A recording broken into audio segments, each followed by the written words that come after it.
And once you see that, your brain just kind of goes, oh, okay, they're thinking. Whether they actually are or not, that's where the rest of this video comes in. So the moment all of this finally made sense to me was when I realized Arc Raiders isn't really running one brain. It's more so running two layers.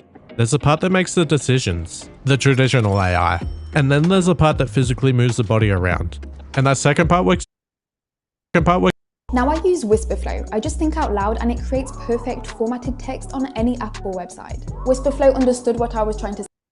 That works completely different from traditional animation. It's this machine-learned locomotion system running the show. The thing actually moving the body around. Most games blend those layers together. The brain decides something, the animation system plays a matching clip, and you get a clean, predictable result. Arc doesn't do that. It slices them apart.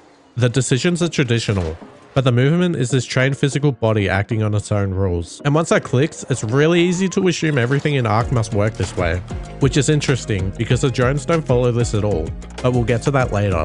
So let's talk about the body first. This is Wasabi from earlier, the part that lived in a physics playground for millions of simulated steps, tripping over itself until it figured out the basics of balance. And when people hear machine learning here, they assume it means the creatures are learning while you fight them. But the interesting thing is, that part's already done. It happened long ago. What's running in Arc now is basically just muscle memory. Like the digital version of everything your nervous system handles without checking in. Like if you get up to grab something from the fridge, you're not constantly running the math on your center of mass, or planning exactly where your feet are gonna land. You just stand, shift your weight, and go. Arc's creatures work the same way. Their toddler learning to walk phase already happened, just inside a GPU torture chamber somewhere. And then you have the other half. The part everyone assumes is doing the cool stuff. But honestly, it's pretty normal. It's just the standard video game AI stuff. Behavior trees, nav mesh, attack selections, basic state changes.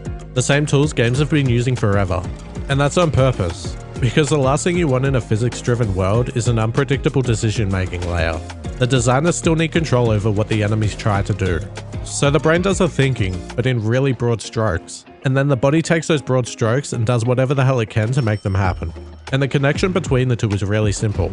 The brain just sends commands like go over there, face that direction, back up a bit, and that's it. That's the whole conversation. The locomotion layer that was trained ages ago handles everything else. It figures out how to actually make the moves happen with whatever limbs are left. So when the queen stumbles on a hill or over its harvester, that's the body fighting gravity. Or when a leaper shifts its weight or fixes its footing, that's the body solving stability.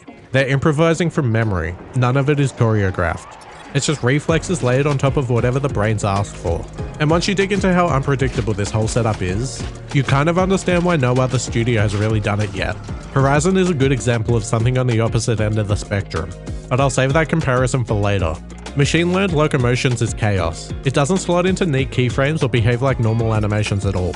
Even Embark said their animators basically had to become choreographers, people guiding the intent of movement rather than moving each limb themselves. And that sounds cool, but it also means the whole thing ignores the usual animation pipeline. It behaves differently every time. It blows up predictable transitions, and it probably made more than one game designer want to quit their job. And even if you solve all of that, training the model is absurdly expensive, especially in time. It's not something you can casually redo when someone says, hey, what if that robot limped a bit differently? So most studios stick to the safer path, traditional animation pipelines with predictable transitions, which is just a lot more easy to work with. Embark went the other direction. And even though the brain is completely normal, the brain makes the whole thing feel alive in a way most games don't even try for. You can feel the weight in every movement, and this weird phantom sense of intention that's not really there. Just gravity and learned reflexes arguing with each other. So now that the whole brain versus body thing actually makes sense, this is where it starts getting fun. Because it finally explains that weird feeling everyone's been trying to articulate since launch. That sense that the enemies in Arc feel anchored in the moment with you, sharing the same space, tripping over the same terrain, reacting to the same tiny surprises the world throws at both of you, even though the actual decision making behind them is nothing. And the funny part is, the whole thing loops back to something really simple: physics.